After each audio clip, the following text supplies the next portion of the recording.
دونوں کیفیات کو جمع کر لیجئے۔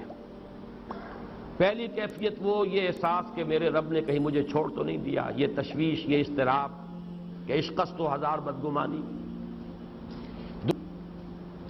دوسرا احساس یہ کامیاب ہو سکوں گا، اتنا بڑا بھاری بوجھ اٹھا سکوں گا، کیا یہ اس مشن، اس کی ذمہ داری میں ادا کر سکوں گا؟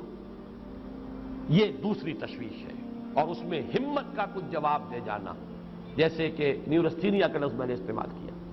ان دونوں کیفیات کو جمع کیجئے تو اب صوفیاء کی ایک اصطلاح کے حوالے سے بات سمجھ میں آئے گی۔ قبض کی کیفیت، شدید قبض کی کیفیت تھی محمد الرسول اللہ صلی اللہ علیہ وسلم پر، جس میں کہ یہ سورہ مبارکہ نازل ہوئی ہے آپ کی دلجوئی اور تسلی کے لیے۔ اس کے لیے ذرا تھوڑی سی وضاحت مجھے کرنی پڑے گی۔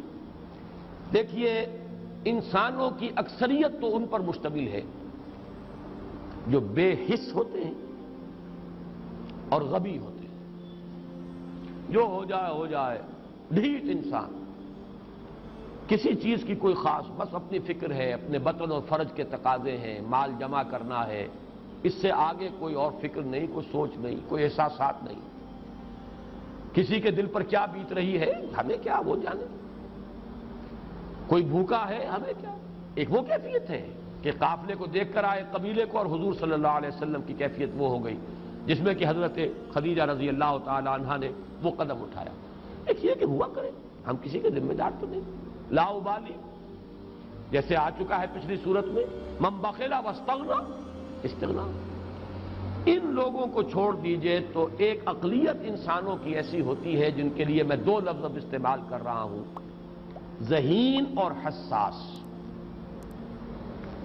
ذہین اور حساس لوگوں میں قبض اور بسط کی کیفیت، یہ مختلف سائیکلز ہیں جو آتی رہتی ہیں۔ کبھی طبیعت میں پشمردگی ہے، دل بجھا ہوا سا ہے، کچھ نا امیدی سی ہے، خود اپنے اوپر اعتماد کی کمی محسوس ہو رہی ہے، مجھ میں صلاحیت نہیں ہے، میں کچھ نہیں کر سکتا، اب تک جو کچھ کیا بھی ہے، امنگ بھی ہے، امید بھی ہے، روشن پہلو نظر آ رہے ہیں۔ قبض کی کیفیت میں تاریک پہلو نظر آتے ہیں، مایوسی کے پہلو نظر آتے ہیں، پیسیمزم کی کیفیت، اور یہ جو بسط کی کیفیت ہے اس میں روشن پہلو۔ دیکھو یہ بھی تو ہے نا، آخر یہ بھی تو ہوا ہے، اور بھی ہو سکتا ہے، آخر اب تک میں نے یہ کام بھی تو کر لیا، آگے بھی مشکل آسان ہو سکتی ہے۔ یہ دو کیفیات ہیں قبض اور بسط کی، جن کو کہ صوفیاء کرام نے یہ اصطلاحات، یہ عنوان دیے، قبض اور بسط۔ جتنی انسان کے اندر حساسیت کی کیفیت زیادہ ہوگی، ذہانت زیادہ ہوگی، اتنا ہی یہ جو ویوز ہیں اس کی ایمپلیٹیوڈ زیادہ ہوتی ہے۔ کم ذہین انسان ہے، کم حساس ہے، آئیں گے تو صحیح ہے، لیکن یہ کہ وہ ویو جو ہے اس کا ایمپلیٹیوڈ جو ہے اس کے اندر اوپر اور نیچے کی کیفیت زیادہ نہیں ہوگی۔ لیکن جتنا یہ معاملہ بڑھتا ہے، یہ جو ویو ہے اس کی ایمپلیٹیوڈ بڑھتا چلا جاتا ہے۔ لیکن نارمل انسان کا معاملہ یہ ہے کہ یہ حدود کے اندر رہے، اسی کی ایک کیفیت جو ہے ایب نارمل جب ہو جاتا ہے، یہی ہے جو جدید ہماری جو سائیکولوجیکل میڈیسن ہے اس میں اسے مینیکس ڈپریسو سائیکوسس کہا جاتا ہے۔ مایوسی ہوئی تو اتنی ہوئی کہ جیسے کمر ٹوٹ کر رہ گئی، اور اسی ڈپریشن میں ہوتی ہیں خودکشیاں، خودکشی کر جاتا ہے، ڈپریشن۔ کچھ روشن پہلو نظر ہی نہیں آ رہا، کوئی امید کا پہلو نظر ہی نہیں آ رہا، کوئی صورت نظر نہیں آتی، کوئی امید بر نہیں آتی، کس طرف جاؤں، کدھر دیکھوں، کسے آواز دوں، اے ہجوم نامرادی دل بہت گھبرائے ہے۔ اور جب آدمی محسوس کرتا I can't face these realities، he commits suicide۔ یہ اور جب کیفیت ہوتی ہے انشراح کی تو آدمی خوب بھاگ رہا ہے، دوڑ رہا ہے، امنگ ہے، محنت ہے، دوڑ رہا ہے، امیدیں ہیں، اب ہر چیز کا روشن پہلو نظر آ رہا ہے۔ عجیب ہے یہ۔ اصل میں مجھے کچھ تجربہ بھی ہوا ہے، ہمارے خاندان میں بھی یہ مرض موجود رہا۔ میرے والد مرحوم کافی طویل عرصے اس مینیک ڈپریسو سائیکوسس کے مریض رہے۔ کچھ ہوتا ہے یہ معاملہ، ویسے بھی شاید ہمارا خاندان جو ہے اس کیٹیگری میں آتا ہے جس میں ذہانت نسبتاً کچھ زیادہ ہے، حساسیت بھی نسبتاً کچھ زیادہ ہے۔ یہ دوسری بات ہے کہ کوئی شخص جو ہے یہ فلسفے کے طور پر اختیار کر لے کہ اپنے آپ کو ڈھیٹ بنا لینا ہے، یہ فلسفہ بھی بن سکتا ہے، لیکن یہ ہے کہ اگر آدمی چھوڑ دے اپنی طبیعت کو تو یہ دونوں کیفیات آتی ہیں۔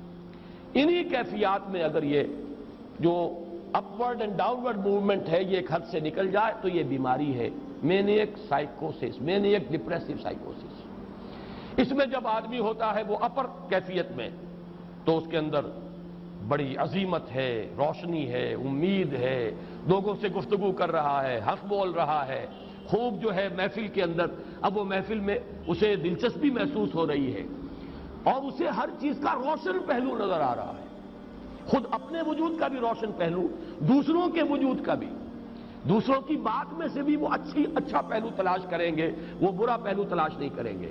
جب دوسری کیفیت ہے ڈپریشن کی، ہر ایک کی بات میں کوئی برائی نظر آئے گی، کوئی اس کی نیت کا فطور ہے، کوئی فساد ہے، کوئی یہ جو ہے بدنیتی کے ساتھ یہ بات کر رہا ہے، کوئی خیر کہیں ہے ہی نہیں، برائی ہی برائی ہے، مایوسی ہی مایوسی ہے، بدلی ہی بدلی ہے۔ یہ ہے در حقیقت وہ کیفیت، اس کو غالب نے بہترین انداز میں تعبیر کیا ہے۔